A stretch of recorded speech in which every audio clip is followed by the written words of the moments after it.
사도행전 26장 1절에서 12절에 있는 말씀, 오늘 우리에게 주시는 하나님의 말씀을 함께 한 목소리로 받들어 읽겠습니다. 아그리빠가 바울에게 이르되 너를 위하여 말하기를 내게 허락하노라 하니, 이에 바울이 손을 들어 변명하되 아그리빠 왕이여, 유대인이 고발하는 모든 일을 오늘 당신 앞에서 변명하게 된 것을 다행히 여기나이다. 특히 당신이 유대인의 모든 풍속과 문제를 아심이니이다. 그러므로 내 말을 너그러이 들으시기를 바라나이다. 내가 처음부터 내 민족과 더불어 예루살렘에서 젊었을 때 생활한 상황을 유대인이 다 아는 바라.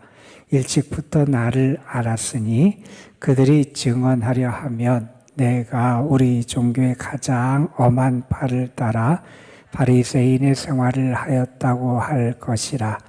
이제도 여기 서서 신문 받는 것은 하나님이 우리 조상들에게 약속하신 것을 바라는 까닭이니, 이 약속은 우리 12지파가 밤낮으로 간절히 하나님을 받들어 섬김으로 얻기를 바라는 바인데, 아그리빠 왕이여, 이 소망으로 말미암아 내가 유대인들에게 고소를 당하는 것이니이다. 당신들은 하나님이 죽은 사람을 살리심을 어찌하여 못 믿을 것으로 여기나이까? 나도 나사렛 예수의 이름을 대적하여 많은 일을 행하여야 될 줄 스스로 생각하고 예루살렘에서 이런 일을 행하여 대제사장들에게서 고난을 받아 가지고 많은 성도를 옥에 가두며, 또 죽일 일에 내가 찬송 투표를 하였고, 또 모든 회당에서 여러 번 형벌하여 강제로 모독하는 말을 하게 하고, 그들에 대하여 심히 격분하여 외국 성에까지 가서 받게 하였고, 그 일로 대제사장들의 고난과 위임을 받고 다메섹으로 갔나이다. 아멘. 브룩스라고 하는 분이 이런 얘기를 했어요. 우리는 어떤 기도를 해야 되느냐? 쉬운 삶을 위해서 기도하지 말고 보다 강한 사람이 되기 위해서 기도해야 한다. 내가 편안하고 쉬운 삶만을 살기 위해서 기도하는 게 아니라, 내가 강한 사람이 되면 쉬운 삶이든지 어려운 삶이든지 힘든 일이든 내 앞에 어떤 일이 있든지 그것을 헤쳐나갈 능력이 있기 때문에 그렇죠. 그래서 우리는 쉬운 삶을 위해서 기도하는 게 아니라 강한 사람이 되기 위해서 기도해야 한다 하는 얘기를 했고, 또한 이런 이야기를 덧붙였습니다. 심에 맞는 직무, 심에 맞는 사명을 구하지 말고 사명, 직무에 맞는 힘을 구해야 된다. 그래서 우리는 그런 변명을 많이 해요.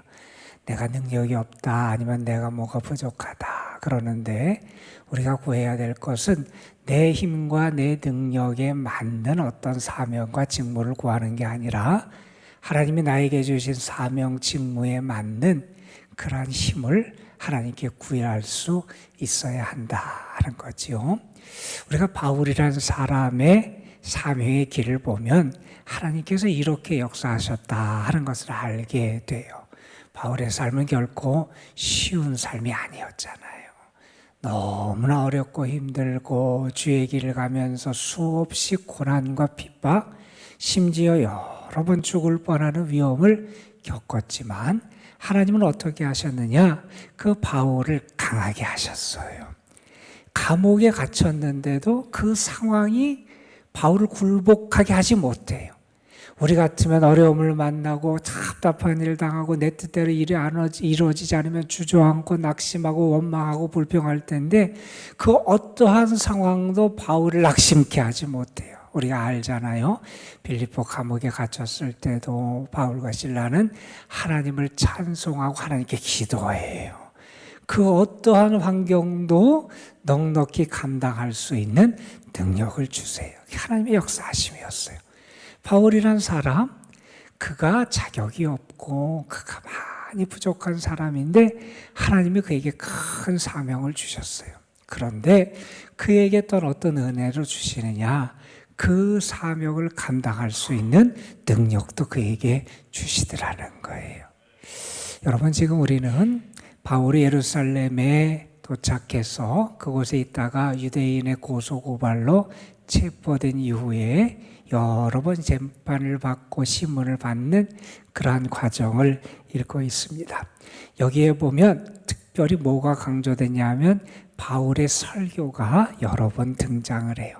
바울이 여기서 5번의 긴 설교를 하게 되는데, 처음에 그가 유대인들 때문에 아주 곤란을 겪고 그때 천부장이, 로마의 천부장이 등장해서 바울을 이렇게 보호하게 되고 바울을 영내로 이끌어 가게 될 때, 그때 계단에서 그가 유대인들을 대상으로 하는 긴 설교를 하죠. 왜 자신이 이러한 일을 하고 자신이 어떤 사람이고 자신이 행한 일이 무엇인지를 유대인들에게 설명하는 그러한 설교를 했어요.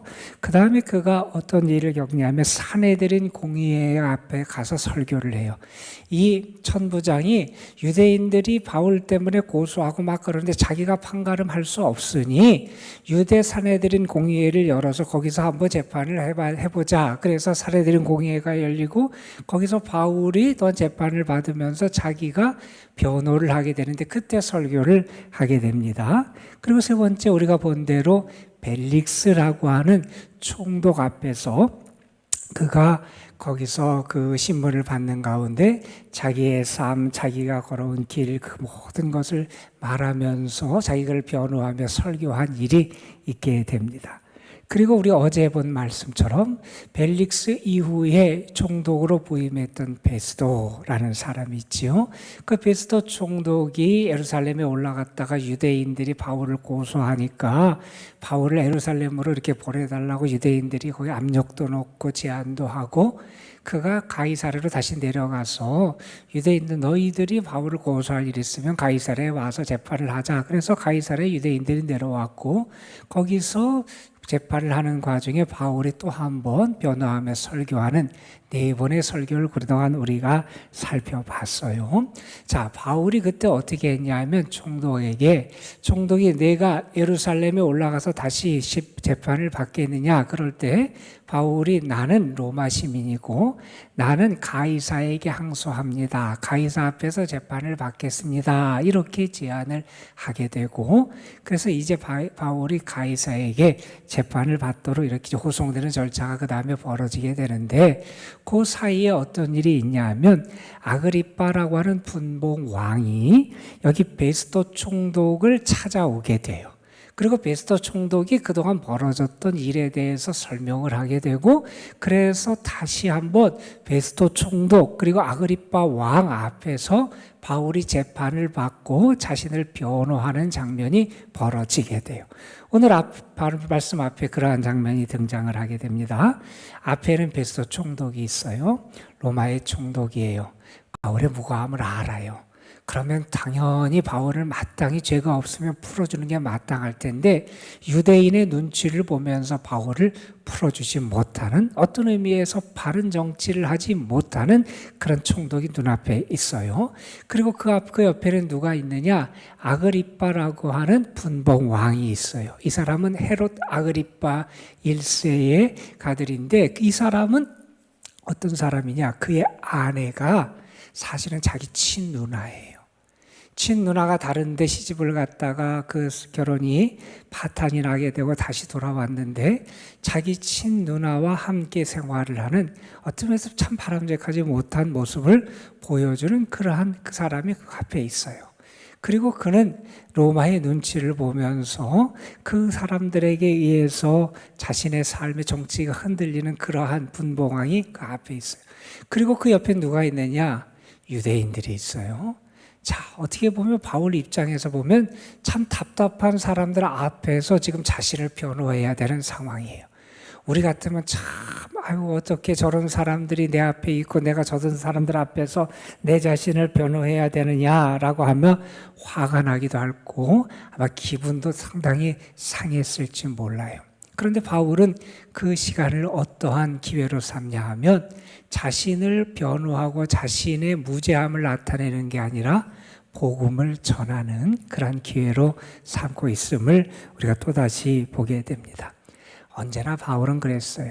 자신을 변호하고 변론해야 되는 그 시간을 만날 때마다 바울은 뭘 하냐? 그의 믿음을 고백해요. 특별히 뭘 얘기하냐면 내가 어떻게 주의 은혜를 입어서 변화되게 됐는지, 내가 어떻게 주님을 만나게 됐는지, 내 삶에 주님이 어떻게 나를 찾아오셨는지를 고백하고 그 고백과 함께 무엇을 얘기하냐면 내가 믿는 믿음, 내가 고백하는 신앙이 무엇인지를 먼저 아주 강력하게 선포하는 그러한 기회로 삼게 됩니다. 오늘 말씀도 그러한 얘기예요. 이제 아그리빠 왕이 바울에게 말합니다. 26장 1절에 보면 내가 너에게 말하는 것을 허락한다. 그래서 이제 바울이 등장을 해서 그가 이야기를 합니다. 아그리빠 왕이 당신이 유대인에 대해서 잘 알고 해서 당신 앞에 말하게 된 것을 내가 다행스럽게 여긴다. 그러면서 자신에 대해서 말하는데 무엇을 얘기하느냐. 26장 3절 4절에 보면 그 유대인들에 대해서 당신이 잘 알고 또한 유대인들도 나에 대해서 안 되는 거예요. 뭘 아느냐? 그들이 내가 어떻게 젊었을 때 생활을 했고 살았는지를 안다는 거예요. 그래서 나에 대해서 그들이 증언을 충분히 할 수 있다는 거예요. 그런데 그들이 나에 대해서 아는데 나는 어떠한 삶을 살았던 사람이냐? 나는 우리 종교의 가장 엄한 바를 따라 바리새인의 생활을 하였다. 나는 그런 사람이라. 나는 가장 골수 그러한 신앙을 가진 바리새인으로 살았던 사람입니다. 나는 유대인으로서 흠이 없고 그 철저하게 그것을 지키려고 했던 사람입니다. 바울이 갈라디아에서 그런 얘기를 해요. 내가 이전에 유대교에 있을 때 그때 어떻게 했느냐? 내가 아주 철저한 유대인으로 살았다는 거예요. 자신이 그러한 삶을 살았음을 이야기를 해요. 내가 유대인으로서 뭔가 흠이 있거나 잘못해서 사람들이 나를 고발한 게 아니라는 거예요. 그러면서 여기서는 특별히 바울을 무엇을 강조하냐 하면 6절부터 8절에 그가 왜 유대인들에 의해서 미움을 받고 고소를 당했는지에 대한 이유를 이거 하나를 들어서 설명을 합니다. 그건 뭐냐면 내가 부활을 믿기 때문이라는 거예요. 나는 무엇을 믿느냐? 나는 예수 그리스도의 부활을 믿는다는 거예요. 나는 죽은 자의 부활을 믿는다는 거예요. 그런데 그 부활을 믿는 것 때문에 그 약속, 하나님이 약속하신 바 그 소망을 내가 가지고 그것을 믿기 때문에 내가 지금 고소를 당하고 이 상황에 처했다. 그러면서 자기가 믿는 바를 얘기해. 바울이 이렇게 말할 수 있었던 이유는 뭡니까? 그가 부활의 주님을 만났기 때문이잖아요. 여러분, 부활의 주님을 만난 바울은 이전과는 다른 확신과 믿음을 가지고 살아가요. 참 소망을 갖기 전과 참 소망의 주님을 만난 다음에 그의 삶이 달라지죠. 이제 주님이 살아계심을 알아요. 유대인의 입장에서는 그들이 십자가에 못 박아 죽게 했던 예수가 이제 끝났다고 생각을 했는데 그 예수가 부활하신 거예요. 그래서 그 바울을 찾아와서 그의 삶을 변화시켜 주시잖아요. 여러분, 가장 결정적인 증거가 뭡니까? 하나님이 우리에게 베풀어진 가장 큰 은혜가 뭡니까? 죄인이 변화됐다는 거고요. 이 죄인 중에 괴수인 바울이 변화됐다는 거 아니에요. 바울이 어떻게 변화됐느냐? 내가 부활의 주님을 만났다는 거예요. 부활의 주님이 나를 찾아오셨고 나를 만나주셨다는 거예요. 내가 그래서 그 부활을 믿는다는 것, 그것 때문에 지금 유대인들이 나를 이렇게 어렵게 합니다 하는 이야기를 하면서 8절에 이렇게 사람들을 향해서 묻습니다. 뭐라고 묻느냐? 당신들은 하나님이 죽은 사람을 살리심을 어찌하여 못 믿을 것으로 여기나이까? 왜 하나님이 죽은 자를 살리는 것을 믿지 못할 일로 그렇게 생각을 하냐는 거예요. 여러분, 하나님은 없는 데서 있게 하시는, 무에서 유를 창조하시는 분이 우리 하나님이시잖아요. 없는 데서 있게 하신 창조의 하나님이 지으신 것을 다시 살리시는 거 왜 못하시겠어요? 죽은 자를 살리시는 거 왜 못하시겠어요? 하나님께서 죽은 자를 살리시는 그 역사하심을 왜 나타내지 못하시겠어요? 여러분, 우리는 무엇을 믿느냐? 하나님의 능력을 믿는 거예요. 하나님은 이 세상을 창조하신 창조의 하나님이시고요. 하나님은 죽은 자를 살리시는 부활의 하나님이세요. 에베소서에서 사도가 이런 얘기를 해요. 하나님의 능력이 이 세상에서 가장 결정적으로 나타난 사건이 있다는 거예요.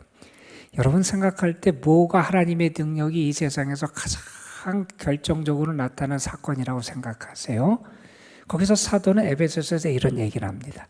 하나님의 능력이 우리에게 가장 분명하게 나타나고 가장 결정적으로 나타난 사건은 예수님의 사건이고 특별히 예수님의 부활의 사건이다, 이렇게 얘기를 해요. 예수님의 부활의 사건을 통하여 하나님의 능력이 우리에게 결정적으로 나타났다는 거예요. 그 사건을 통해서 하나님이 어떤 하나님이신지, 하나님의 능력이 무엇인지를 우리가 알게 된다는 거예요. 바울은 말합니다. 어찌하여 그 하나님의 능력을 믿지 못하는 거예요. 하나님이 죽은 자를 다시 살리신 것이 왜 일어날 수 없는 거라고 그렇게 생각하느냐? 나는 그 소망을 가지고 있다. 하나님이 약속하신 것, 하나님이 우리에게 주신 그 소망, 부활의 소망을 가지고 있습니다. 그 소망을 선포하고 부활의 믿음을 고백하고 있는 겁니다. 자, 그러면서 바울은 이런 얘기를 해요. 지난날의 자신의 삶, 자신의 잘못에 대해서 특별히 회상하며 고백하는 얘기를 9절부터 합니다. 나도 어떤 사람이었느냐? 나도 부활의 예수님을 만나기 전에는 나사렛 예수의 이름을 대적하고, 그래서 그 이름을 대적하기 위해서 많은 일을 해야 될 줄 생각했고, 내가 그런 일을 행하기 위해서 예루살렘에서 유대인들의 그 권한을 받아서, 대제사장에게 권한을 받아서 많은 사람들을 옥에 가두고, 심지어 죽는데 찬송 투표를 하고 여러 곳을 찾아다니면서 사람들을 괴롭히고 사람들을 박해하였고, 그러한 일을 하면서 내가 다메섹까지 가다가 나중에 예수님을 만났다는 이야기를 다시 고백하게 돼요. 지난날의 자신의 삶은 자신이 무엇을 잘못했는지를 그가 고백하게 됩니다. 여러분, 잘못을 그가 고백하는 이 자신의 삶을 향한, 삶을 바라보면서 하나님 앞에, 많은 사람들 앞에 자신의 죄를 고백하는, 내가 죄인임을 아는 이러한 고백이 우리에게 어떤 은혜를 주느냐? 하나님의 사랑이 얼마나 놀랍고 위대한지를 다시 한번 깨닫게 한다는 거예요. 내가 자신이 죄인임을 아는 사람만이 주님의 사랑의 위대함을 알게 된다는 거예요. 그런 그를 경험했다. 아, 내 삶에 하나님이 이렇게 나를 역사하셨구나. 내가 잘못된 지식과 잘못된 확신을 가지고 잘못된 행위를 했는데, 그러한 나를 주님이 찾아오셔서 나를 변화시켜 주셨습니다 하는 거예요.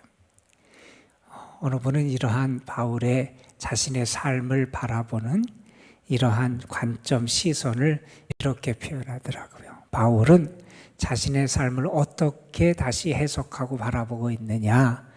복음의 시선으로 바라보고 있다는 거예요. 이전에 그가 가졌던 그러한 유대적인 확신과 그러한 시선이 아니라 복음의 시선으로 자기 자신을 바라보고, 그 복음의 그 역사와 은혜가 자기에게 어떻게 임했는지를 고백하고 있다는 겁니다. 여러분, 지금 바울은 아그리빠 왕, 그 앞에는 또 베스도가 있고 유대인들이 있는 그 앞에서 자신의 삶을 돌아보면서 그가 변호하는 기회를 얻어서 그의 믿음을 고백하고 있습니다. 우리는 어떤 믿음을 고백할 수 있을지 모르겠어요.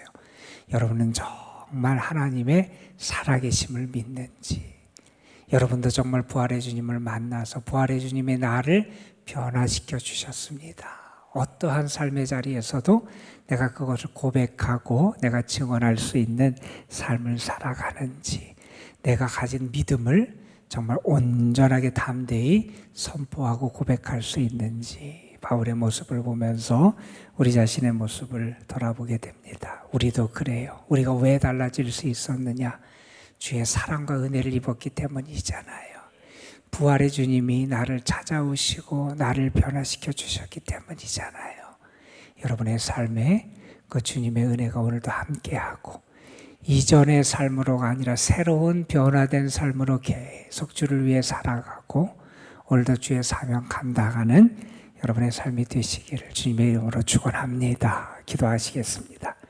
아버지 하나님, 바울이 계속해서 재판을 받는 와중에 자신의 믿음을 고백하고 자신을 찾아오셨던 주님의 그 사랑과 역사를 고백하는 그러한 말씀들을 우리가 반복적으로 읽고 있습니다. 바울은 자신의 무지함을 먼저 변론하고 유대인들의 잔혹함을 고발해야 되는 자리에서 그는 그를 찾아오신 주님을 고백합니다. 자기가 어떤 사람이었는데 이전에 자신의 삶을 주님이 어떻게 변화시켜 주셨는지, 죄인 중에 괴수였던 자신을 주님이 어떠한 은혜로 새로운 인생으로 불러주셨는지를 계속해서 고백합니다. 그러면서 자기가 가진 믿음이 무엇인지를 사람들 앞에서 담대하게 선포하며 그가 변호하는 그 시간을 복음을 증거하고 자신의 신앙을 간증하는 기회로 삼고 있습니다. 아버지 하나님, 그에게 하나님께서 모든 것을 넉넉히 이길 힘을 주셨고 강인한 믿음의 사람이 되게 하셨기에 그런 어떤 상황에도 비울해지지 않았고 또한 어떤 상황에도 자신이 아니라 주님을 먼저 나타내는 그러한 삶을 살아갈 수 있었습니다. 아버지 하나님, 오늘도 우리에게 은혜를 더하시고 무엇보다도 믿음의 권능과 힘을 우리에게 더하여 주셔서 우리가 어떠한 환경, 어떠한 상황, 어떤 어려움 앞에서도 낭망하거나 낙심하거나 원망하는 자가 아니라 오히려 그 가운데서 하나님의 함께하심을 내가 경험하고 그 하나님의 함께하심을 간증하고 하나님의 사랑을 전하고 주의 역사하심을 나타낼 수 있는 주님의 사람들이 되게 하여 주옵소서. 아버지 하나님, 바울은 자신이 얼마나 큰 죄인이었는지, 자신의 삶이 얼마나 하나님의 뜻에 어긋난 삶이었는지를 분명히 알고 있습니다. 그러한 자신의 죄를 알았기에 그에게 임한 주의 사랑이 얼마나 크고 주의 은혜가 얼마나 위대한지를 깨달아 알 수 있었습니다. 아버지 하나님, 우리가 얼마나 큰 죄인이었는지 자신의 죄악과 허물과 어리석음을 저희들이 분명히 알게 하여 주시고 그러한 우리를 사랑하시고 구원하시고 찾아오시고 우리를 변화시키시고 우리에게 믿음의 축복의 삶을 허락하신 주님의 은혜를 더 깊이 깨달아 알고 감사할 수 있는 그 은혜가 오늘도 나와 함께하고 오늘도 나의 삶을 이끌고 내일의 나의 삶도 이끌어갈 것을 분명히 믿으며 살아갈 수 있는 저희들이 되게 하옵소서. 오늘도 사랑하는 성도들의 삶을 하나님 앞에 올려드립니다. 저들 삶, 저들의 건강, 저들의 가정, 저들의 자녀 손들, 저들이 수고하며 애쓰는 일들, 저들의 기도의 제목 하나하나 위에 하나님이 은혜를 더하시기를 바라옵고 원합니다. 주님의 돌보심이 함께하여 주시고 주님이 친히 저들의 목자가 되어 주셔서 오늘도 푸른 초장 맑은 시냇물가로 인도하여 주시고 혹시 사망의 음침한 골짜기를 걸어가고 있는 성도들이 있다면 주께서 저들을 보호하시고 지키시고 이끌어 주셔서 안전할 수 있도록 은혜의 날개 아래 품어 주옵소서. 오늘도 이 도남동 하나님의 교회를 주님 앞에 올려드리고 이 교회에 속한 모든 성도들, 특별히 연로하신 분들, 연약한 분들, 병중에 있는 분들, 어려운 가운데 하늘의 은혜를 간절히 사모하는 영혼들을 하나님 앞에 올려드립니다. 주님, 저들을 도우시고 저들을 능력의 손으로 붙잡아 주옵시고 하나님의 자비하심과 긍휼의 손길을 허락하여 주옵소서. 아버지 하나님, 믿음을 가지고 이 시간도 기도합니다. 우리의 삶의 초점을 하나님께 맞추고 하나님이 나와 함께 하심을 믿으며 하나님 우리의 기도에 응답하심을 믿으며 주님 앞에 간구합니다. 기도하며 마음의 평안을 얻게 하여 주시고, 기도하며 오늘 하루를 넉넉히 살아갈 능력을 덧입게 하여 주시고, 기도하며 하나님이 나를 사랑하심을 더 구체적으로 우리가 느끼고 경험하며 감사할 수 있도록 성령께서 함께하여 주옵소서. 우리 구주 예수 그리스도의 이름으로 기도드리옵나이다. 아멘.